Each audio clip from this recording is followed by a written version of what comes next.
Remastered. Actually, that part is worth getting into. I think I have good reasons for covering this version of it. Number one being that if you owned the original game, you got this for free, and you could still launch the old version if you really want that. For context, during the publisher divorce, the developer mainly sold the game on their own website, and the publisher sold a different version on Steam and other retail spots. Allegedly, very different, so one version was getting less patches and even some DLC. Now that it's all settled, most versions should be up to date now. Still, with the base game coming out in 2019 and this coming out in 2025, a lot of other patches and improvements were folded into this. And make no mistake, The Sinking City is a janky game. The remaster is an improvement there, but some things you're gonna see, keep in mind, this is the improved version. I have heard this can have performance issues, but the original could too, and allegedly this is an improvement there. Don't get me wrong, the updated graphics and detail is really nice, and there are situations where the new version could look more muted than the original, but going between them, it seems worth the trade-offs. Plus, frankly, it's not a game I know like the back of my hand or anything. At least compared to something like the System Shock 2 Remastered or Anniversary Edition, whatever the hell it is.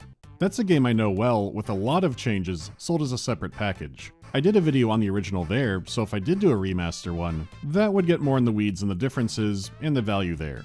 The remaster was a nice patch, and it still comes with the old version. Simple enough. But with how many kinds of remakes and remasters and whatever else comes out now, I figured it would be good to take a minute and go, this one's simple. Alright, let's kick things off properly now.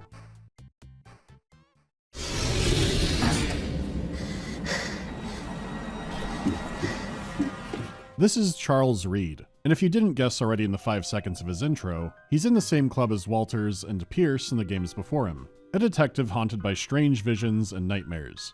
Except in Reed's case, he wasn't born with this or any other special powers. He's a Great War veteran and Navy diver who served aboard the USS Cyclops. He's also the only veteran of the Cyclops, and he's still not sure who or what sunk it, only that he was found half insane on a small island ranting about the Ancient Ones. I say half insane because a few sessions at the Funny Farm did bring him back to reality, but the ordeal left him with strange powers and visions of a sunken city.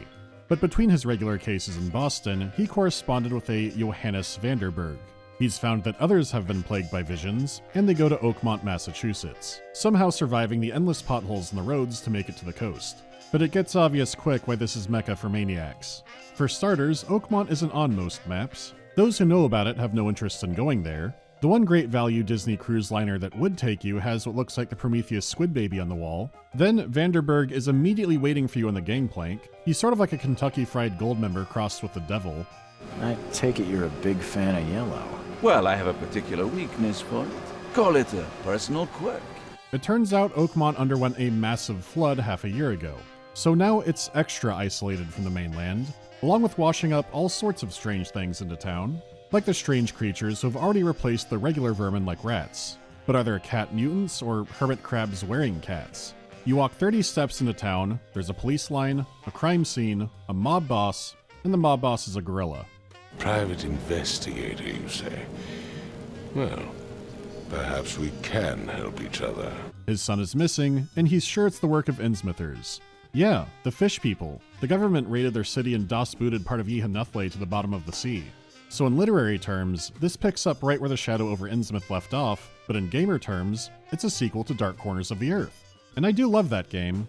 Well, more like the build-up that game has, but we could use a lot more games like that. So fishmen are back. Do they have control of Oakmont as well? No. Those fish-faced freaks have overrun this city since the police burned Innsmouth to the ground. The children of Dagon have had troubles adapting to Oakmont, but now since you're new in town, they probably hate you more. Get off my ship, you newcomer rat! Oakmont. Come for the sights, stay for the cuisine. But before we dive much deeper, let's talk about the graphics. After all, these are remastered graphics. Multiple fractures. Not a good way to die. The one constant is that this place sucks. Looks like your girl. I mean, let's be real, when your place is considered the town across the tracks for Innsmouthers, it's already over.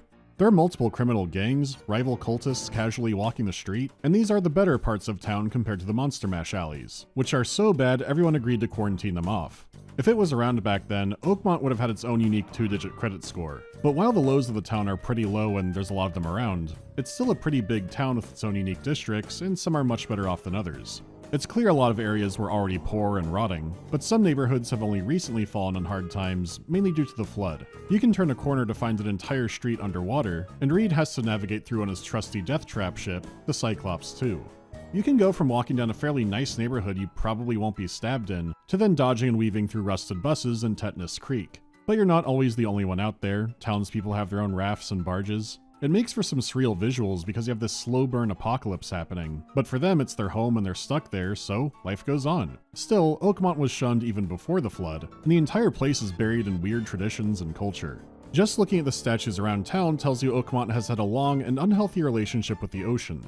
You can't even take a stroll on the beach without some Davy Jones shrine leering at you, and they don't even have a St. Brendan statue this time. Oh well. You can even see the Innsmouther influences creeping in. Despite the flood, there's not much actual seafood to catch. Except for some of the Innsmouthers, who are doing their usual party trick of hauling in a lot of fish under mysterious circumstances. There's some weird local politics attached to that too, like how the Marsh family was welcomed by the Blackwood family, who had ties so close they both disappeared in the flood except for one Blackwood. They were so close that they joined their business ventures, which you can see the logos of all across town, encouraging you to fuck trout. Yeah, that hit Reed's sanity meter a little bit. The Marshes even commissioned a monument of the Innsmouth tragedy. I don't remember things going quite like that. Keep him down! He's over there! Get him! So are the Marshes trying to rewrite history, or was the account in the shadow over Innsmouth too one-sided? Probably the first, just judging what I know they're about. Still, that environmental detail is something the remaster did a lot of legwork in. Some areas can still look similar and repetitive, and others are literally the same area over and over again. But when the atmosphere hits in Sinking City, it hits hard. There are day and night cycles and great dynamic weather and effects for those. Well, I'd say mostly great. Sometimes you get some rich, moody fog like you're heading to Silent Hill, but it seems like the game might calculate cloud coverage or something else like that independently. So sometimes the game looks extra washed out, or there are a bunch of god rays that look kind of weird. Though the worst is when they're combined into can't see shit captain mode. And while the weather and time of day always changing is cool, it's always changing. So sometimes mid-conversation, the lighting can just snap into something else. Or you see shadows moving at breakneck speed because the sun is setting at Mach 5. Or you travel to a high-tension part of the story, and it's ugly-looking weather today. These aren't unique problems for an open-world game, but considering how good the lighting can look when they have control over it, I do wish they had a little more set-in-stone weather for some set pieces. The aim is super ambitious, but it does come at a cost of jank, and you can believe that's going to be a running theme here. Oakmont has boat traffic. That's neat.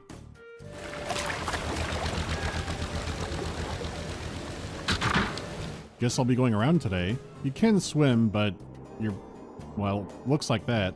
And the water is filled with man-eating eels. Don't go in the water, don't go with the eels, don't go in the eels.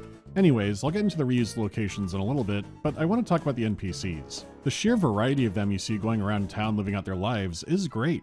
You can see wildly different types depending on where you are in town, strange parallels between some of the different factions in it. It's a lot of world building and detail, which is perfect for a game like this. But inevitably, they do break down. It's just how often this is. People spawning in front of you and dropping your frame rate, people floating above the ground, people floating in the clouds, NPCs from the street somehow wandering into your crime scenes sometimes. They do seem to realize they're not supposed to be there and wander off, but that happened a few times. I'm not sure if this should count for extra realism or not. What could this cursed vision mean? I could check the old tomes at the... Oh, Hooker wandered onto the crime scene again. Well, at least she's not drinking. One moment could be neat and immersive, the other could be straight out of the Elder Scrolls Oblivion. It can be super uneven, and takes things to a different direction of surreal and awkward. You look tense, honey. You need to let loose.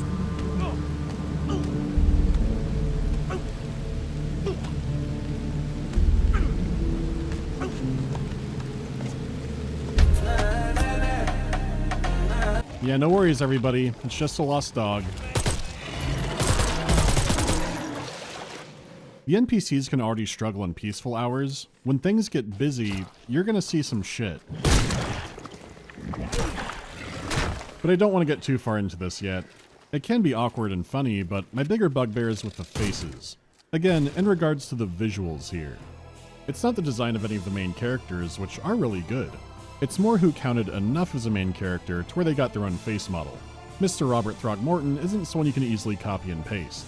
And it's not copying characters exactly, it's more that base face model really shows off. because a lot of these conversations get into extreme face close-ups where you can see every pore, so you get that detail to the point where you can see the lines in the Matrix. My lizard brain goes, this is the same guy but he twirled his mustache, or that guy's eyeballs are on that guy now. And I get how this sounds like it's stupid nitpicking because no shit, games ever use NPCs all the time, but in this case it's the same face, the same animations, and sometimes the same voice actor, while putting the camera as physically close as possible to it. And they're doing this inside a detective adventure game, which is all about looking for small details, patterns, and coincidences. So when I meet someone like an informant for the first time, I go, oh, it's that guy from earlier, but then no, he's a new guy. But then sometimes they will bring back these smaller side characters. It sometimes feels like talking to human Mr. Potato Heads.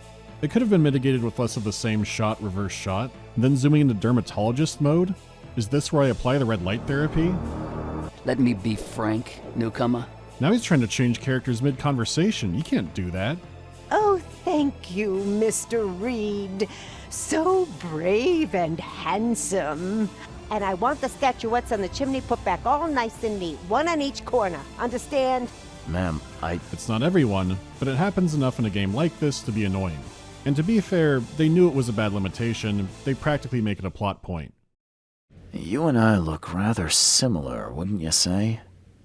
How is that possible? I don't know. This is the face I was born with. I'm just as confused as you are. Do you have any relatives in Boston? Not that I know of. My family is from Providence, Rhode Island. Just another of this town's oddities to add to the list. Yeah, fuck it. The blood was spurting out of him, Robert. Just spurting out. Oh, it's all over me.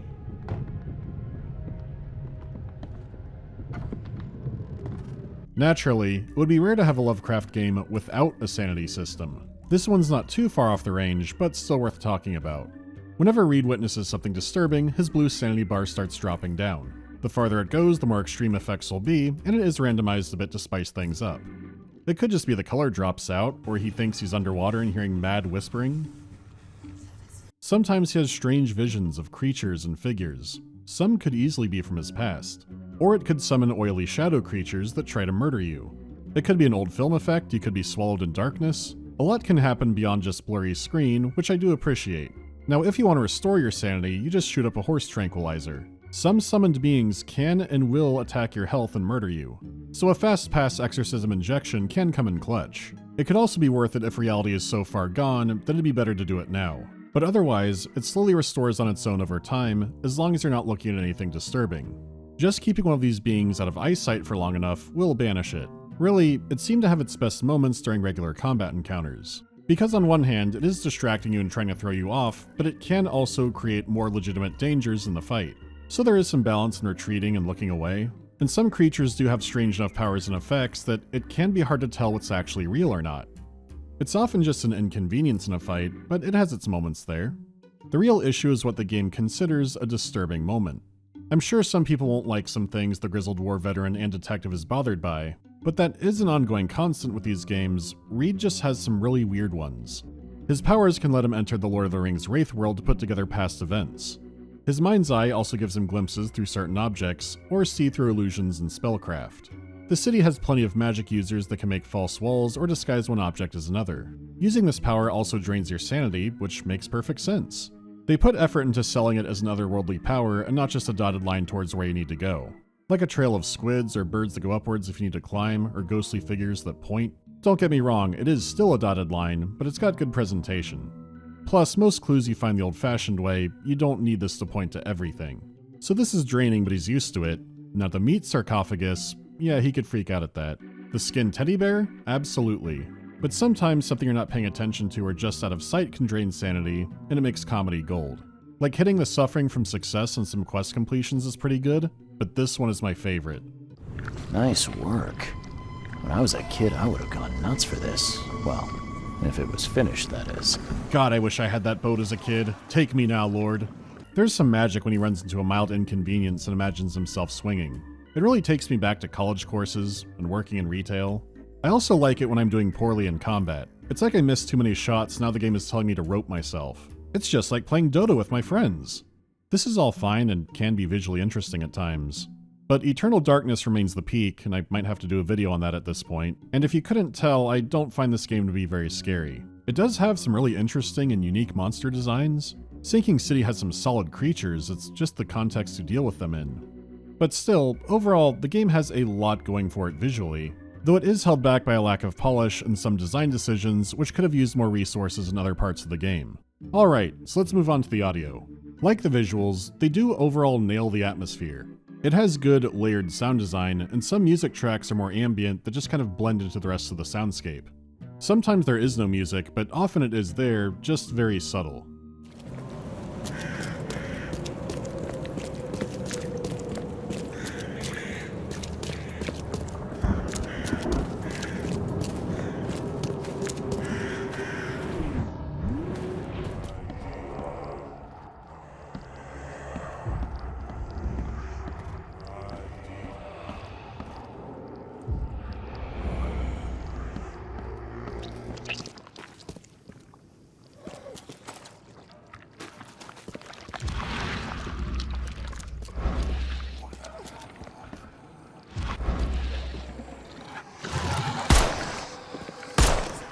Just walking around town, the sound can also guide you to where you're going. Like you might hear the lapping water a street over before you can see it, or hear more seabirds as you get closer to the coast. Sometimes you can hear the locals enjoying their day too.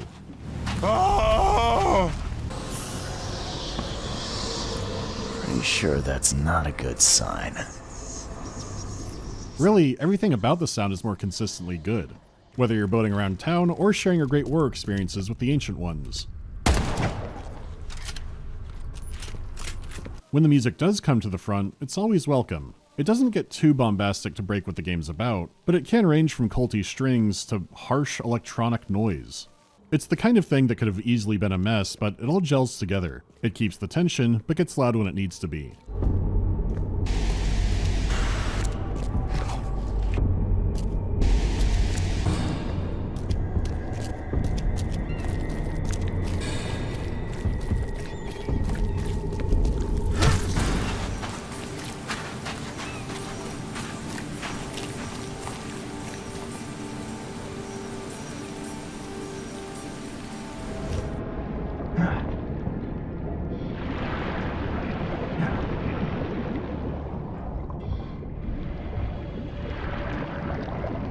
However, this can still get bitten by some quirks.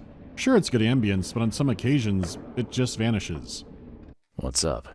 Our lab is crawling with, well, creatures. Professor Westerbrook's research is a little unconventional. The sounds of some weather don't always transfer between areas either. Unless Dagon or something else just has a soft spot for the fish market, which could be possible.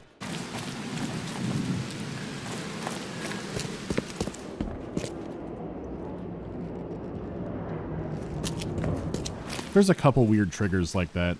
Still, despite being second to Camino for an ocean town full of clones, the voice acting is super solid all around. Oakmont is a freak town, and they won't let you forget it.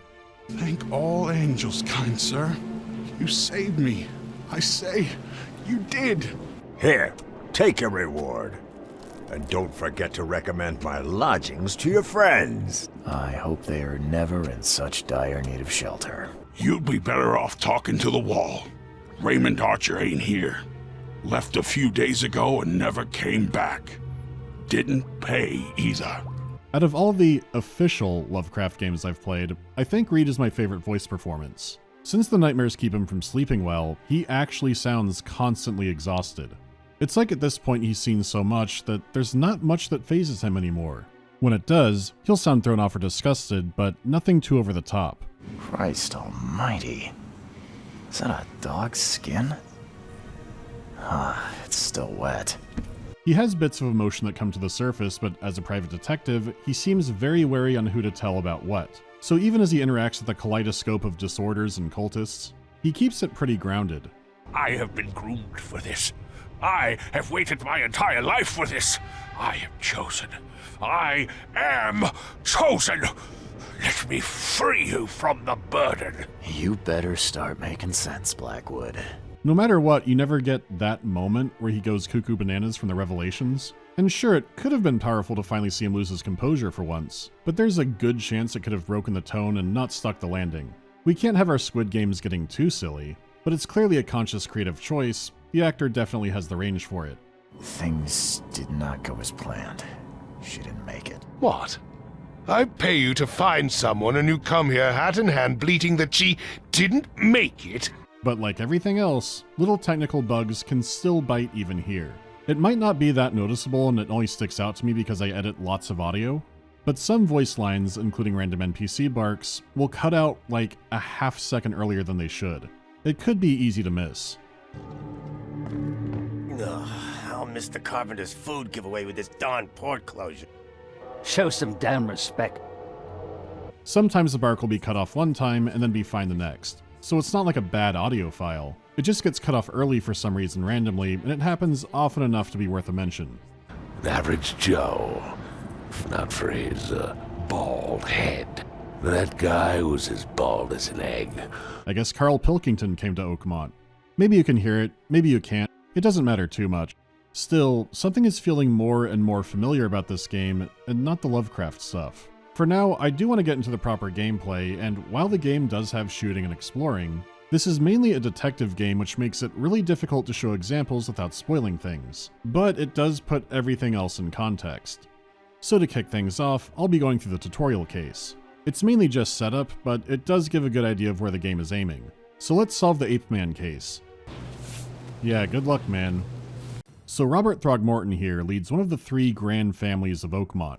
There are the Blackwoods too, which, like I said before, have 1 remaining member. And then the Carpenters, who are a old school business family. Those latter 2 aren't relevant until later spoilers, but they're basically 3 different flavors of gangsters, and they have influence over Oakmont's politics and police department, which is how Throgmorton has the port shut down when you arrive.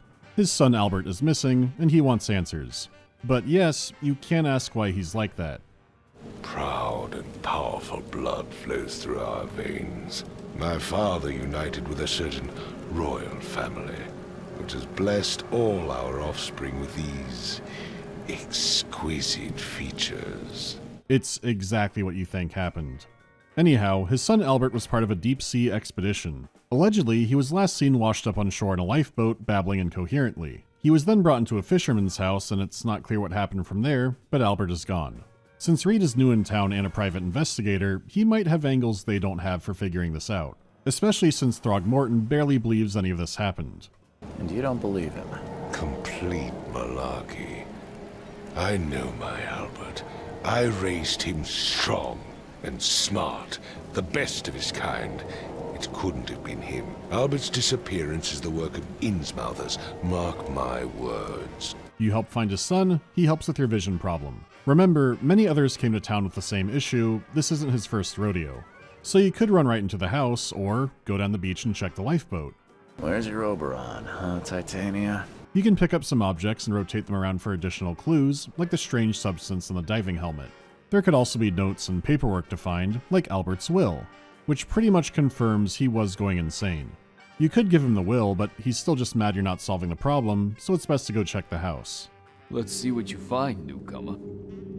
It would take tremendous effort to move this thing, let alone tossing it over like this. You can find more clues to examine, like a strange Etsy ritual knife, but also interview a witness who seems confused, alarmed, and not entirely there.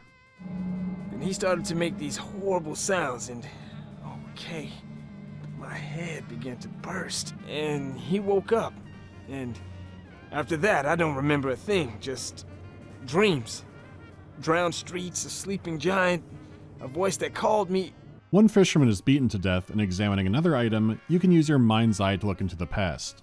It is extra insight, but in reality, you didn't need to see Son of Kong floating above his Tempur-Pedic to know something supernatural happened. Each new clue goes into your Bioshock Infinite Burial at Sea Mind Palace. By examining and combining them, you can create new deductions, which means finding more clues gives you more possibilities on what could have happened. It makes it engaging and fun to put things together, and it's slightly customizable. The game has separate difficulties for combat and investigation. Combat makes enemies killier and spongier, nothing crazy there. But for investigation, the easiest difficulty will help you identifying the most relevant clues. A step above won't do that, but will tell you when you have all clues in an area so you don't end up searching forever. And the hardest will do neither, with even less prompts for help. So when it comes to mitigating some annoying things about these kinds of games, you do have options. If you want to scour every corner, not knowing you have all the evidence but are still suspicious there might be something out there, you can still do that. It's amazing they have this. I do endure a lot of it, but I do think people should opt out of adventure game torture if they want no part of it. Regardless, this leads to retrocognition, or what I like to call cosmic hindsight. In certain situations with enough clues, a portal will open into the UCR chalk zone. This lets you replay shadowy vignettes of what happened, but you have to put them in the right order. And if you do get it wrong, it says to go back and try again. Do it right, and Reed says what he deducted. Take this, ape face. Yeah, run! When Albert Throgmorton woke up, he was not himself. He attacked the fishermen, and his hysteria spread to them. When he got wounded, he fled. The sequences can be neat, but a lot of the time, it can feel redundant. You can see every piece of a break-in happen, then see it a second time as you put it in order, and then Reed goes, "Looks like a break-in happened." And sure, there are some cases where it gives more insight, but other times, it's just silly. This is also where the mind's eye guiding power is first introduced, and you use it to follow a blood trail, though you could have also followed it with normal eyesight. Lewis the fisherman, still consumed by madness, was pursuing Albert, firing his very powerful gun. Even though Albert was wounded, he managed to climb that high. Robert wasn't exaggerating when he said he raised him strong. The evidence points to Son of Kong being a Lysol air freshener of madness that spread to everyone else. Just like Reed said earlier, that's what some retrocognition summaries are like. It leads to inside a warehouse where there's more blood and a note. There's a bartender that owes Lewis money. He could have been involved in smuggling alcohol. Well, someone's gotta be nearby. One fatal round through the forehead. That's no accident. This was deliberate. I don't know, this happened to me once. You can then go to the bar and ask around, confront the bartender, and you could frame it as him harboring a criminal or you taking the Lewis problem off his hands. Either way, he tells you he's upstairs. It was all that crazy ape's fault. You hear me? Calm down. Being the first Innsmither you and Reed have met, you can rudely ask why he looks like that. And this is where things get really interesting. Oh, so you're here to attack me just because I look different to you? Want to spit on me, whisper to your friends? What's new? No, I'm sorry. I didn't know how to ask. I've just never met someone like you before. I didn't mean any offense. Innsmouthers' bodies were blessed by the sea. You're gonna see a lot of us here, so you better get over it. We are proud of who we are. Reed can lose momentum due to fish racism. Lewis explains the other fishermen brought Albert in, saying how much their father would pay them, but Lewis wanted no part of it because the Throgmortons hate Innsmithers, and so he hates them. After all, his home was destroyed, and while the Blackwoods helped him out, the Throgmortons didn't make things easy. We needed jobs, food, and medicine. The city denied it all. And so? We had to fight for every crumb of bread. And those Throgmortons in their high castle only made our life harder, always conspiring behind our backs, always setting people against us. I'd love to see them suffer like we suffered. So it all went wrong. He for sure killed him, but was consumed by the same madness the others were, and doesn't even remember it. But he knows the ape family will make him swing for it. If that's the case, what do you do now? Tell the truth, or say that he got away? Except, this is a trick. The Mind Palace does have a lot of major clues, but not all of them. But more than that, this first quest is bait. Chances are you've played the basics of this quest before, but in any number of other games. I felt her hand go into my pocket. When I checked, my credit chit was gone. You have asshole racist character who accuses someone of something they didn't do, or if they did do it, there's a lot more going on. So really think about everything you just saw. The other witness who felt the madness can barely stand or put a sentence together. You can still see him shaking around as you look through the room. The retrocognition has Lewis calling Albert an ape face, taking delight in him running away and chasing him down the street firing a gun. Then the madness made Lewis shoot him point blank in the face, hang him from meat hooks, and then run off to the bar using leverage over the bartender to hide in a room. This seems extremely deliberate. In fact, it's almost implied Lewis's Deep One ancestry made him resistant to the madness. You've already had Throgmorton endlessly shit-talking them in the intro, and if you impolitely ask Lewis why he looks like that, it's more justified ammo for him to call you a bigot, since he does have legitimate grievances, to the point he'd be the first to burn a cross on their lawn. No idea what happened, though. I suspected it had something to do with that ape. Turns out, I was right. A fatal shot to the head, a hidden body. One might start to wonder if it was deliberate. I don't know what to say. I wasn't myself. Yeah, I don't think so. And if you say you might turn him in, he then starts saying his family will starve without him, they need his help. And if that appeal doesn't work, he offers the currency he has on him as a bribe. This is the man the bartender owes for some reason.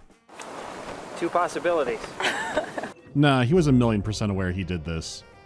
You could agree with his reasoning, or take the bribe and turn him in anyways. But it preys on you having seen this quest 1,000,000 times before, and if you only paid attention to the broad strokes, you would figure it's another one of those. Even one of the game's loading splash screens saying, "This will depict bigotry," just feeds into that effect even more. It's just the tutorial, but it's made clear the game's cases won't be black and white.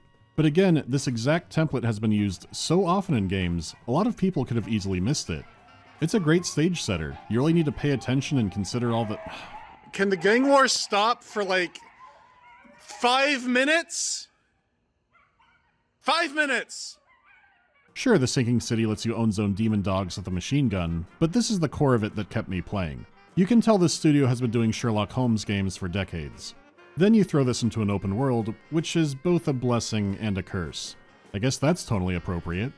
You walk around to crime scenes and sometimes make new crime scenes on top of them. You could always side with the Innsmithers. If their necks have slits, you give a quits? No, I'll workshop that one. I've seen Swiss cheese with fewer holes. Following the trail and solving cases is the core of the fun. But there are 2 aspects which are going to be divisive, but they're at least done with the intent of making you think it through. Here's an example. You come across a crime scene and know someone is wounded. You're not told where they're going, but if they're wounded and seeking medical aid, then it would make sense to go to the town's hospital, ask the staff, go through records. Hippo went the way of the dodo in Oakmont. The hospital is just one example because there are plenty of other places to look through records. The police station, city hall, the university library. You run into a lot of situations where you actually have to go look up information. Like if you pick up a side job about some petty break-in, you might need to go look up police records of the suspect to see where they live. But you have to pick out 3 categories and then subcategories to look it up. If you're not playing on hard, evidence can also have an icon telling you it needs research. But once you have the address, it's not auto-marked on your map, you have to open it up and place it yourself if you choose to. The city has no house numbers. Instead, you'll be told he lives on Angus Street, between Harrington Road and Van Darkholme Way. So you mark a general location, and some will need a lot more searching than others. A street could easily have a few inaccessible doors, but there is the hobo coding system, which is this game's equivalent of yellow paint, where doors and other interactables are marked, and if you really need the extra help, Mind's Eye also highlights them too. So it's a hell of a lot less distracting than yellow paint, but you can get that extra help if you really need it. So on one hand, the game expects you to follow through with every step of an investigation, but on the other, the game expects you to follow through with every step of an investigation. You might need to do a lot of reading and cross-referencing before you visit a suspect. And look, I'm no stranger to some tedious games. Having to do actual legwork for what you would just look up on your phone nowadays, I don't mind that. There can still be annoyances, but mainly ones you choose not having help icons, like a clue not having the right information it probably should in the archive. Having to find out a location yourself, also no problem. Some of my favorite games have way vaguer directions than this one. My main problem is how this works with the open world, and especially in the side cases. Basically, a lot of cases are stuck in a set sequence, and you're not rewarded for learning more about the city. If you already know where something is, like, oh, the glass factory, or oh, that crematorium, and you go there, you might find nothing of relevance, unless you take the clue, look it up in an archive, and then when you come back the area populates. So if you know where a place is, or go, fuck it, I'll use a guide, still nothing will happen unless you go to the archive and find out the address. What's really insane is that this extends into the collectible cases. There are 4 of these, with 6 if you own the DLC. For 2 of them, you start by finding a relevant item out in the world, it says to find the rest. Easy, sensible, sane. The other 4 only start from a specific location, and granted, some are hard to miss, but for the ones that aren't, it means the world won't spawn those collectibles unless you find the initial object. You could be thinking, they're collectibles, who cares? And yeah, exactly! The fact some of these are considered a case at all is nuts. I guess it's the framework in a detective game, but a lot of it is random open world fishman treasure. Do you really need the conspiracy letter about how they're using it to buy out the economy? Or was there no way to just have that with the first object? They're like the random orc plants in Shadow of Mordor, or whatever those things were. But this is the level of dedication the Sinking City has for this. Which does make it a shame when you go, I know where that is, and you go and there's nothing, then look up the address, and now there's stuff. To be fair, a lot are places like houses that you wouldn't reasonably know, but that also means exploring offbeat areas of town can have lots of empty areas. At least if you go inside buildings, because the streets do have a lot of interesting things to look at, but unless there's an active case, a house might have some random pieces of loot and not much else. Because you shouldn't be here, you should wait for a case to come here. This also means that the light narrative cases, like letters from Oakmont, the kind of thing that would just make sense to stumble upon, are still a drop in the bucket with how big the city is. So while you start with the general location for each, it still means you have to actively pursue those as well. For getting around, there is a network of fast travel phones once you discover them, but you'll still mainly be walking and boating. This is what makes it the ultimate paradox. It's a big city full of areas you can run around in, but you pursue cases that spawn the things of interest into the world. And in those cases, you have a lot of downtime just traveling to the next location, and you might see tiny alcoves or buildings along the way, and usually open world games are built around getting sidetracked, whether it's a tiny collectible or a big side quest. Here, you come across a mysterious open doorway, and you should probably just ignore it. It'll only have a small amount of items, or a dice roll chance of a collectible, if you have the quest for it. Most major side cases you do pick up are placed in your path in the main story, which makes it nice in the sense it's hard to miss a lot of what the game has to offer, but it means there's so little discovery that actually feels dynamic. You can't randomly come across a corpse in a house and try to find out what happened. Sinking City does have some great side stories, and especially DLC ones, but you'll mainly find them from an office or an archive building, and not being out in the wild. What you do have out in the wild is the infested zones, but that still ties together with all this, but it's still a good time to talk about combat. Running across the infested zones is inevitable. They're all over the city, and a few cases require you to go in there. They're mainly monsters, but every once in a while you might run into the criminal element. The city's on the downturn, but there's still a lot worth smuggling and stealing, and Dagon's copper prospectors are tireless. Like any survival horror game, you're meant to be low on resources. You start the game only having handguns and possibly a Tommy gun if you have the dumb DLC for it, but you unlock a Tommy gun later anyways, so whatever. It actually doesn't break the balance as much as you think it would, because yeah, it's a literal stupid golden gun, but you're mainly restricted by bullets. You either have to craft them, find them out in the world, or get them as quest rewards. It can already be easy to forget you're in the States, well, sometimes, but Oakmont no longer recognizes the dollar. After the flood, Oakmont returned to bartering. Bullets mean more than bills. You work for ammo. First the hobo signs, now it's like some kind of hobo economy. You can bribe with bullets, people beg for bullets. There's no need to learn terms like Roth IRA when your future plans involve Corpse Shai Halud breaking into your foyer. So the combat pushes you towards making every shot count, and even utilizing melee if it's the most ideal. They really play into making this hurt, like having little hand spiders actively avoiding your shots or dodging when you raise a gun. Not to mention this is a game covered in pretty heavy motion blur, which I don't mind, but there's no proper option, so you have to go into the engine config file to turn it off. They must have had really strong intent to use that, but sucks for console players that can't turn it off. There's also no targeting reticle that changes color over an enemy. That only happens if you can't shoot someone. Then most enemies have some kind of weak point you can target. All their silhouettes are dangly, distracting, or unconventional, which is a nice contrast to human enemies who all die from a shot to the head just fine. You eventually get a shotgun, a rifle, an SMG, no otherworldly weapons sadly, but you can also craft frag grenades and Molotovs, along with bear traps. If it can ruin a grizzly's day, it can certainly ruin a mid-sized Lovecraft creature's. So it plays into all not being stand-up fights, you can integrate stealth into the mix. There was one time for a side case I was pursuing a witch and saw she was summoned through mirrors, so I did what anyone would do, threw down a bunch of bear traps before the summoning. And then it turned out she could fly. But incense and crystals end where the Chicago typewriter begins. Fuck off, witch! The combat itself is fine, like if you reached into a jar labeled third-person shooter, you could pull something like this out. What does suck is sometimes monsters will snap between animations. As you'd expect, there's already some jank there, but I'm talking about the Agent Smith routine. It's annoying to miss a shot from that, but balanced out by the enemies when they stop functioning. Like entirely. Sometimes it's a bear trap working forever, but most of the time, I have no idea what caused it. This happens across every enemy type, to the point where once a monster breaking out of it was actually pretty alarming. And by all types, of course I'm including people. This entire gang is supposed to be murdering me. I get Mr. Carpenter can't see well, but everyone? True to the name, there's a few sections in the game where you have to dive underwater. They're brief, kind of clunky, but a nice mix-up, and they do have some interesting visuals at times. But even here, in the realm of the Elder Gods, once an enemy got stuck. But at the very least, the tentacles never got stuck. It turns out that tentacles are the Viet Cong of the Great Old Ones. Of course it breaks, but not all the time, so the main issue here is more the context of why do you fight? And I mean in context of optional zones, because it's not like Reed enjoys this. At least probably not.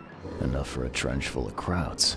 Killing an enemy is one of many things that gives you XP, like solving a case or finding evidence. And with enough, you unlock a knowledge point, which you could use to spend on a skill. Some of these unlocks can be very helpful, but overall, the trees are pretty dull. Accuracy, slightly more accuracy, 15% chance to save items in crafting. Naturally, it's one of those games that has a skill that gives you more XP. Actually, it has 2 of them, and no, there's no reason not to get these immediately.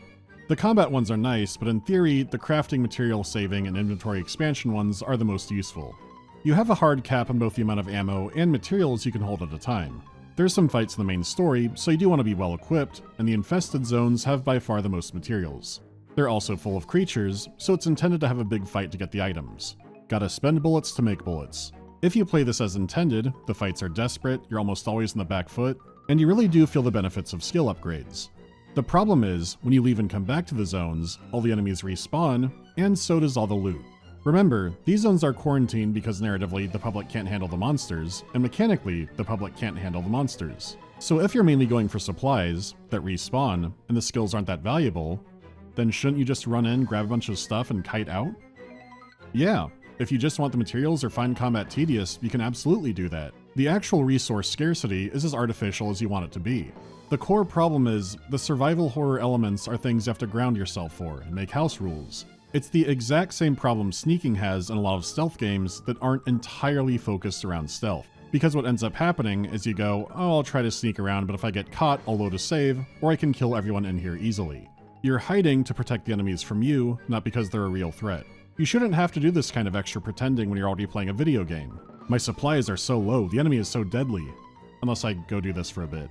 Even the hobo economy, as cool of an idea as it is very underused. There are no shops or anyone to trade with. Tying it all back, if this is the one sure thing to do when walking around town, if you want to ignore it, then your downtime is just traveling. Imagine if you had to barter, maybe eat and drink like an open world survival game. They could make a market right below the big monolith in town.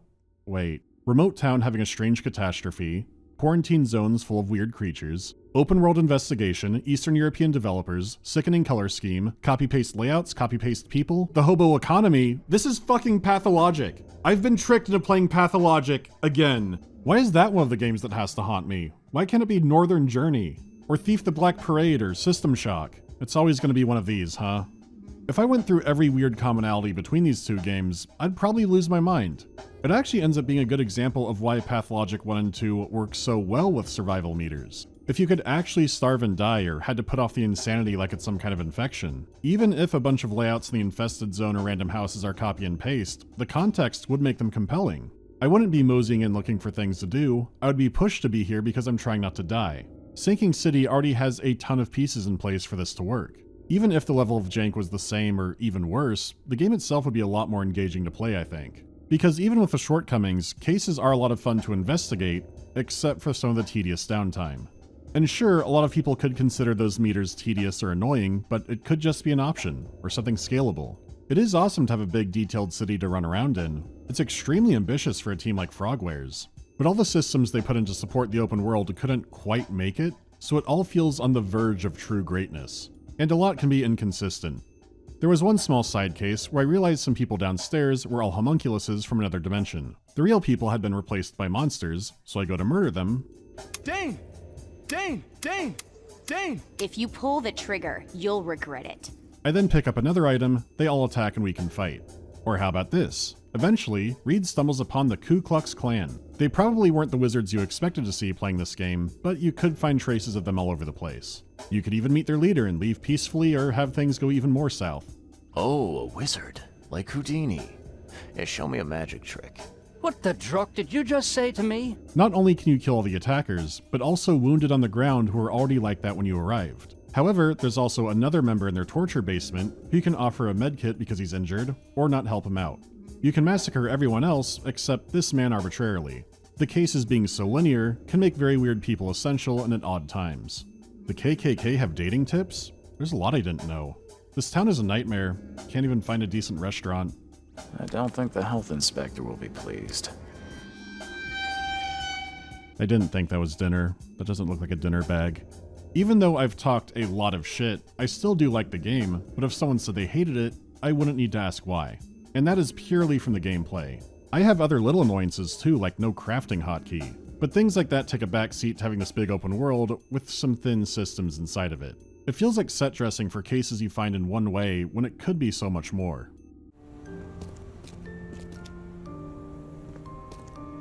Oh god, someone's smuggling booze. That leaves the story, and I'll be vague for the first part of this. I overall liked it, but still have annoyances and lingering questions. I can still break down some in general terms.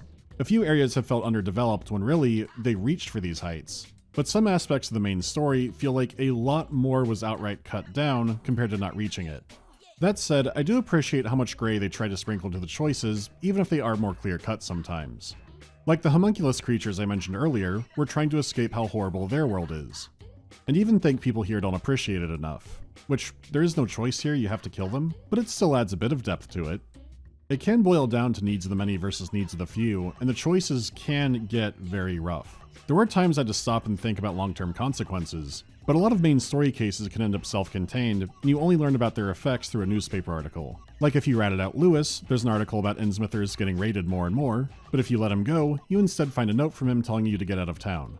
It doesn't have much effect on your relationship with Throgmorton. Side characters are around for their mission or two, and that's also it. The problem in the main story is sometimes you take a side, or a character can die, sometimes both, and the story usually accounts for it by not dealing with it anymore.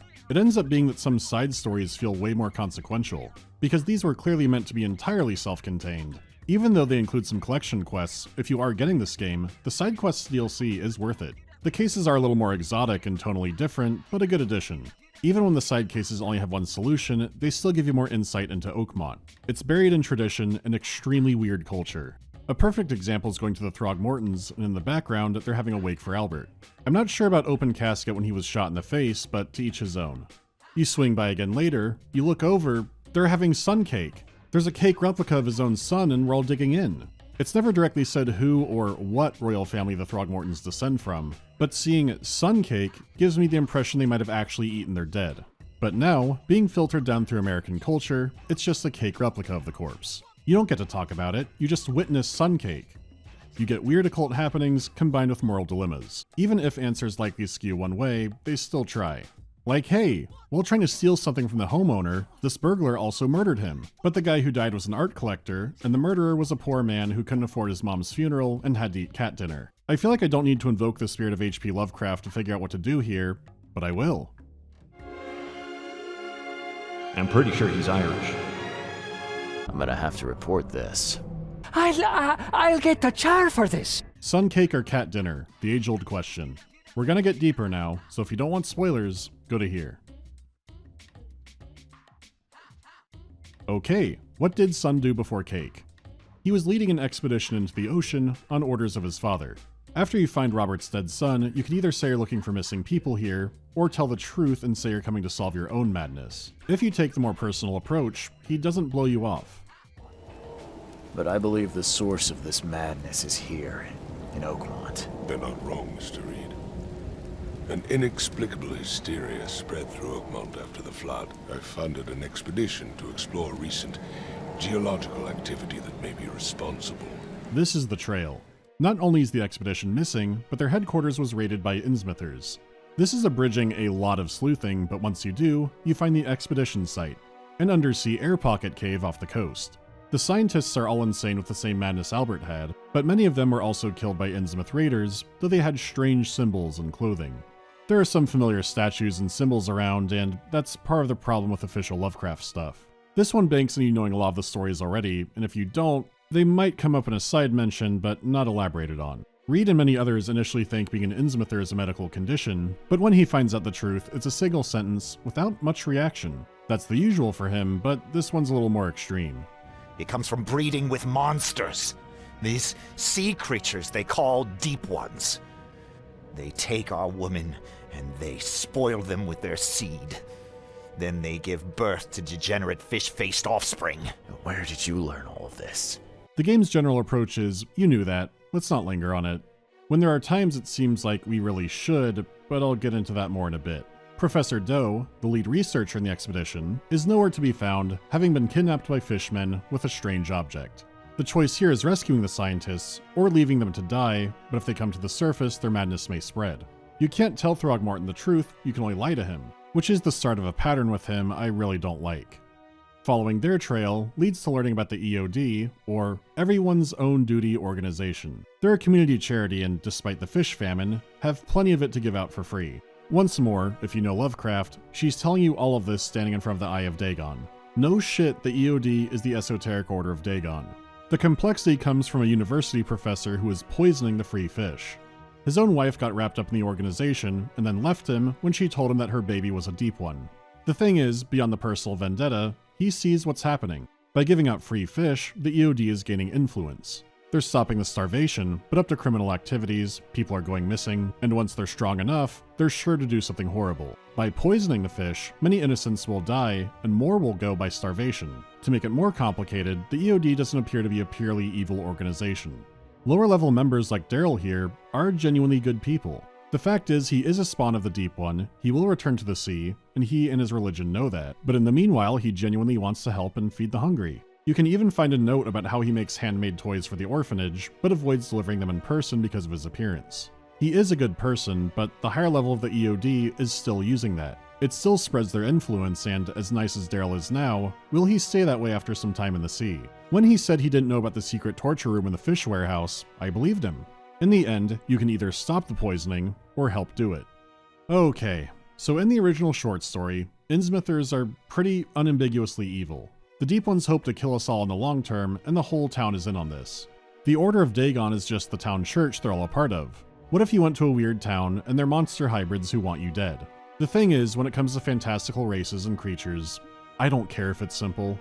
If I hear a setting has demons, I'm going to expect evil monsters. If anything, engaging with something completely black and white can be refreshing. Irredeemable villains are nice in a complex world. That said, you might have something like Pathfinder Wrath of the Righteous, where demons are not irredeemable, but they spend a long time explaining the nuances of that and how it all works. So now let's turn that on Sinking City. The EOD is kind of fractured. It has its own internal politics, radicals or other fishmen factions who don't like them. However, all Innsmouthers will become Deep Ones and go into the sea, just like the Blackwoods and Marshes did during the Flood. So that implies Deep Ones might be divided as well, right? Though the plot revolves around unsealing an Elder God to wipe out all of humanity. Whenever you go to the ruins and lairs beneath the ocean, they're full of monsters, and it seems to be a usual case of the old ones don't really care or want us dead to ascend them. The ancient sea dwellers seem irredeemable. Business as usual. We're given bits of their humanity, but not enough context, to where it all feels extremely unclear and confusing. The clan likes to kill minorities, and Innsmouthers. The clan is shown to be assholes, as you would expect from a game. You might think they're trying to make the clan more grey, like killing Innsmouthers is a lesser evil, but it's not framed that way. In these situations, they seem like normal victims of hate crimes, but they're also established as spawn of an evil sea god. But hang on, want to make it more confusing? Throgmorton is clearly based off facts concerning the late Arthur German and his family. It's basically Lovecraft's first draft of The Shadow over Innsmouth, but a lot shorter and more clinical. Here's the crash course. Someone finds out great-grandpappy fucked a gorilla, and they set themselves on fire. The German family was a line of ape hybrids. In the game, Reed already guessed this. 1891 must have been a busy year for Francis. This game has lots of ape posters, and ape versus fish propaganda. Unlike the short story, Throgmorton loves being ape mode. In fact, his estate is basically covered in Planet of the Apes imagery. Humans are weak compared to our bloodline. Okay, so with this context, the clan headquarters has a painting of a Throgmorton clan member. Yeah, that's a gorilla man. What the fuck is going on? You're saying some Irish ancestors of mine weren't white passing, but Mighty Joe Young here gets to ride the big horse? I'm sorry, but I've genuinely lost the plot. I don't understand this anymore. Maybe there's a lore note somewhere that explains more, but I just don't get this at all. But wait, you can report to Throgmorton what the EOD is, and you could have done this after poisoning their fish to stop them from getting power. You can also choose to warn Daryl to skip town because he's a nice guy, which is a great option. But when you tell Throgmorton about the EOD, he goes on another tirade. Keep in mind, Reed has just learned what Innsmouthers really are, and may have poisoned fish killing innocents to stop the EOD from gaining power. You can correctly counter Throgmorton by saying that EOD and Innsmouthers aren't all the same, but it really feels like a moment Reed could either not engage with it or maybe agree. Instead, this happens. And for what it's worth, the only Innsmouther I spoke to was a nice guy. You ought to examine your prejudices. Are you calling me a bigot, Reed? Okay, look, I get Lovecraft considered everyone outside of 2 zip codes to be subhuman, but I, the player, have the context of all the short stories, and I feel confused. Reed knows even less, this is all new, but his only options here are varying speeches on tolerance. And I think we all get what they're trying to do here, but compared to everything else in the game, this part just doesn't feel very real. We're not given remotely enough for this, especially if Reed has just helped poison tons of innocents who are going to lean Innsmouther if they're getting fish from the EOD.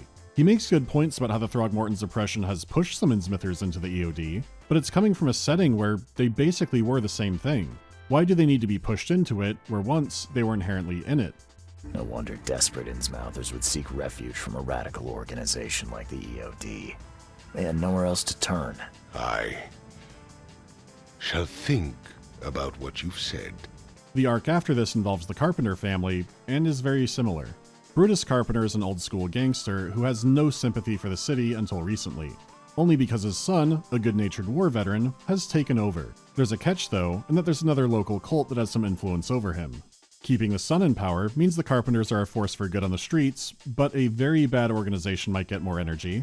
Whereas keeping the father in power means they'll stick to their criminal ways, the charity will end, but the organization will have no influence over them. Compared to the previous story, this one relies less on pre-establishments and is more take it as it is, which makes it way cleaner. It's also welcome that when you do kill major story characters, you get a cutscene showing Reed's guilt of it. However, in the context of find Professor Doe and the mysterious artifact, this is all doing favors to get favors to find her. There's a lot of interesting and fun cases in those, but largely self-contained. Are you my mommy? Where's my mommy? Your path to Doe, and the answers, lies with Blackwood. An Elder God will emerge from the sunken city of Katiganar, but a Chosen One will come who will either seal it, or let it out. Except when you get down to some sunken caves, Doe is already there, and she thinks she's the Chosen One. You both are. She also endured a lot to get here. She has the exact same visions you do. But according to her and Blackwood's knowledge, it says there can only be one. The artifact is a physical seal, it's what will decide the fate of the world. Whether you kill her right there or try to save her, it doesn't matter, she dies anyways. Reed is now the only one, and Throgmorton gets written out very strangely. If you explain what happened, he'll say that's not rational, and have you dismissed. Which seems super abrupt and contrasts his earlier thing of funding the expedition to find out what was going on with the visions and madness. It comes across like they ran out of resources and needed a quick way to get him out. No matter what Carpenter you got rid of, characters will just refer to Mr. Carpenter. It seems they trimmed a lot, so I don't mind doing the same. Remember, I did lose a lot of the plot, but I could peek back in and... Nope. Brutus Carpenter and him had a thing? Well, the game doesn't explain more than this. I don't need Ape Old Man Yowie. I need to get out. I need to get out. It looks like a wheel. Something repeating, maybe. Like the seasons. Some kind of cycle. Oh no. This has all happened before. She wants to be free, but she must not be, or else it all ends. No, Reed. We can do this. Being a Chosen One isn't that special. There have been tons over the ages. People with the visions are all drawn to Oakmont.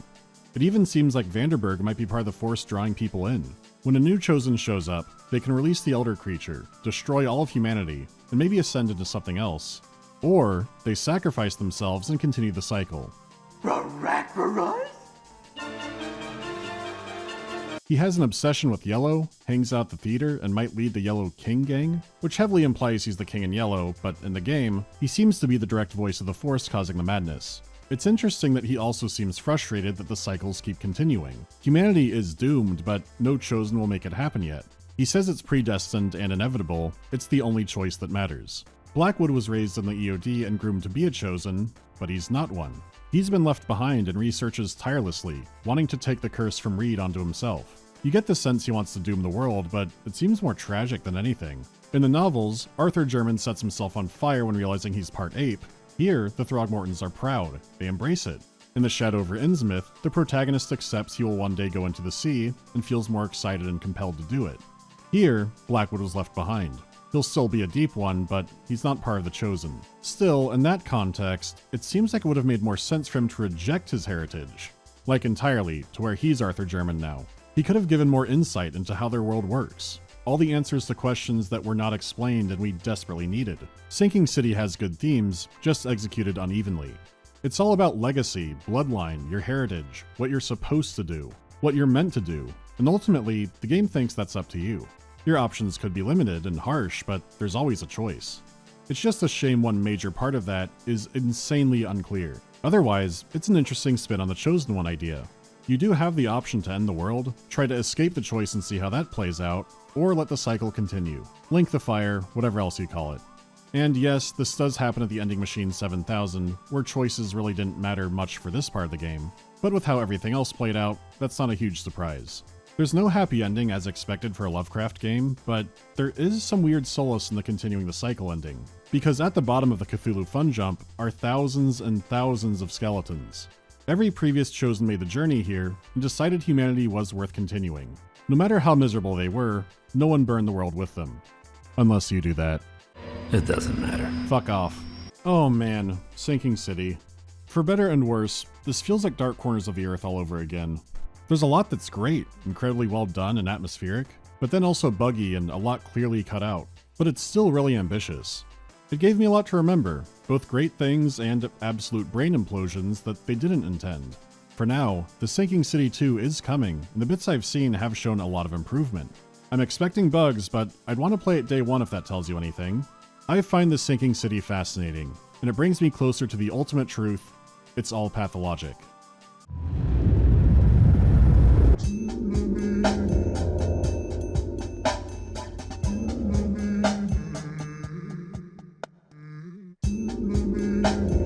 Iron Warriors or Imperial Fists? Oh, fists easily.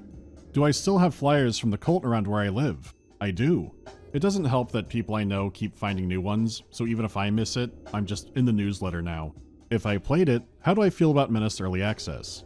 I feel good, but I was also involved in it, so you shouldn't even put stake in that, I think. It is funny when Direct Horse or other nonsense pops up on Steam though. How do I address the strange creature in my woodline? Leave out some snacks? Maybe beer? It's weirdly common across a lot of cultures that if some freak shows up, they just want a snack or like some kind of gift. But if you don't pay up, they get your eyeballs, or they eat all the food in your kitchen. Have I ever played Beyond All Reason? Yeah, I love Bar. If you like Total Annihilation, or Supreme Commander, or Forged Alliance Forever, you should try Bar. It's a big cool RTS and has a very active player base. I should do another RTS video. Guess it has been a while. We'll see. So long, and thanks for all the Fisk.